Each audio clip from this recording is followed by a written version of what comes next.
Brigadier صاحب، آپ نے تو بڑا دیکھا ہے، اس بات کو مجھے بھی بتائے کہ سیاستدان میں اپنی نواز شریف کی بات کی، مشرف کی بات کی، آپ لوگ ان کے قریب بھی رہے، کام بھی کیا سب کے ساتھ.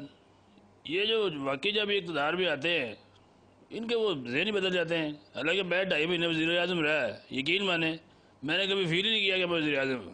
میں اپنے گھر چلا جاتا سی، وزیر اعظم رہتا ہی نہیں سی. میں یار میں اپنے گھر چلا جاتا، بڑی بڑی مہربانی. یہ بدل ہو جاتے ہیں. اس کی وجہ یہ ہے چوہدری صاحب کہ یہ وہ شخصیتیں بدل جاتی ہیں جن شخصیتوں کا جو فعل اور قول میں بہت تضاد ہے، اور وہ عوام کے سامنے بہروپیہ بن کے آتے ہیں، اور جب عوام کو بیوقوف بنا کے مسند اقتدار تک پہنچ جاتے ہیں تو ان کا اصلی چہرہ سامنے آ جاتا ہے. بریگیڈ صاحب، مڈ نائٹ جیکال بھی ایک آپ کے کھاتے میں وہ کیس آتا ہے، اور اس طرح کی بڑی چیزیں آتی ہیں. اس میں بھی آپ کہیں گے کیس ہی نہیں چلا، تو کیس تو آپ کے خلاف، آپ تو کوئی اس طرح کے ایم اے کے افسر تو نہیں تھے نا. بڑے آپ جیسے اور سٹرانگ افسر چاہیے، تو وہ تو قسمت سے ملتے ہیں نا. نہیں جی، بات یہ ہے کہ پہلی بات تو یہ ہے کہ یہ جو مڈ نائٹ جیکال ہے، میں مڈ نائٹ جیکال نہیں تھا.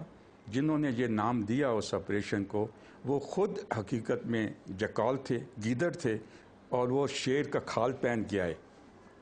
انہوں نے سمجھا یہ الیکشن کا فیلڈ ہے اور اس میں شیر بن کے جائیں گے. کون تھے وہ؟ کون تھے وہ؟ ہاں جی، کون تھے؟ جو بھی اس ادارے کے جو لوگوں نے یہ کیس بنایا. ٹھیک ہے جی. اور دوسری بات یہ ہے، میں وہ انسان ہوں، وہ شیر ہوں جو دن کی روشنی میں اپنے مشن کو لے کے چلتا ہوں. اور میرا آپ کیریئر دیکھ لیں، یہ اس چیز کا واضح ثبوت ہے.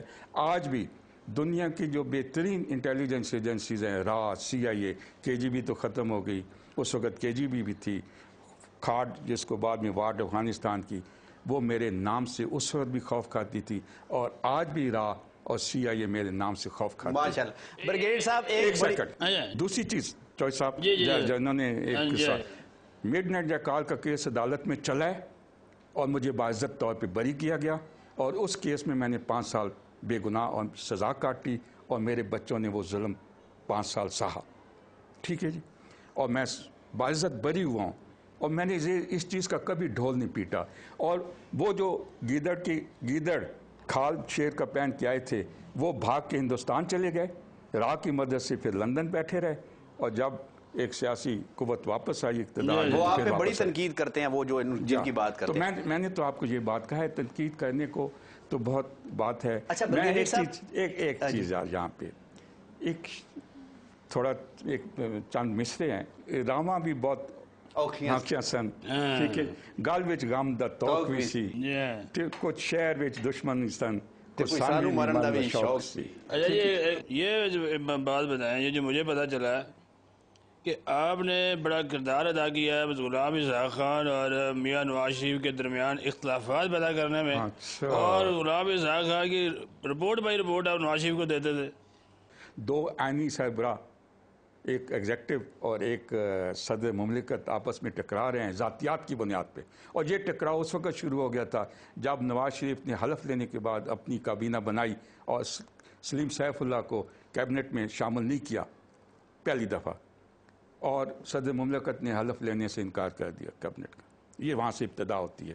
بہرحال چوہدری صاحب، آپ کو قصہ میں بتاؤں کہ چوہدری صاحب نے وزیر اعظم کے پاس گئے کہ جی پنجاب شوگر مل کے اوپر جو چھاپا پڑا ہے اور ٹرک پکڑے گئے ہیں، ایکسائز والوں نے پکڑے ہیں، وہ بریگیڈیئر امتیاز نے چھاپا ڈلوایا. پرائم منسٹر نے بلایا ہاٹ لائن پہ، میں بھاگا گیا. انہوں نے کہا کہ بتائیں جی، وزیر اعظم نے ان کو، چوہدری صاحب امتیاز کو بتائیں کیا آپ کا شکوہ ہے. انہوں نے یہی بات کی. میں نے اتنا جواب دیا کہ جی اس کا جواب میں 72 گھنٹے کے بعد دوں گا.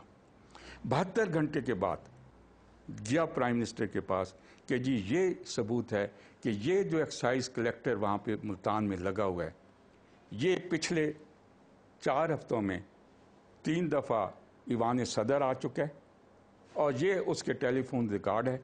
اس کے بعد جب ہم جیل میں اکٹھے تھے چوہدری صاحب اور میں، تو میں نے ان سے ایک دن پوچھا کہ چوہدری صاحب آپ نے وہ جو کہا تھا کہ پرائم منسٹر کو جو بریگیڈیئر امتیاز نے چھاپا ڈلوایا، مقصد یہ تھا کہ بریگیڈیئر امتیاز نے ڈلوایا تو نواز شریف کے کہنے پہ ڈلوایا.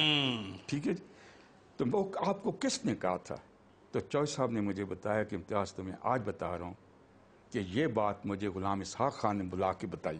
اچھا یہ برگیڈ تو صاحب، ہماری سیاست میاں کا صاحب حصہ کے- ہے کیا نہ جی، یہ تو ہماری سیاست کا حصہ ہے۔ یہ حصہ نہیں، یہ ہماری سیاست کا المیہ ہے۔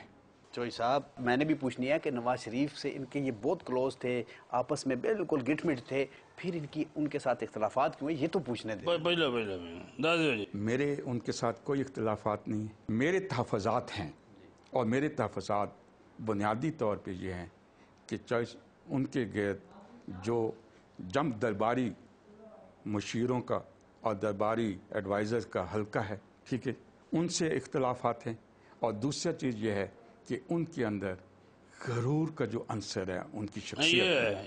لیکن میں یہ سمجھتا ہوں کہ انسان کی خلوص اور اس دوستی کی دیانتداری جو ہے اس کی بنیاد یہ ہے کہ اس کے سامنے اس کو وہ باتیں بتاؤ جو وہ سننا نہیں چاہتا۔ اور راجہ پرویز رشید میں بتی بند کرنا آ جائے، ہاں تو اس سے پہلے میرا پروگرام ختم کر دیے۔ لو جی ناظرین، تسی اپنا فیڈ بیک دیتے رہنا ckb@dannews.tv۔ بڑی مہربانی، عزیز ذرا اینا صفایا کر رہی ہے، تو بڑی مہربانی۔ اللہ حافظ۔ اللہ حافظ۔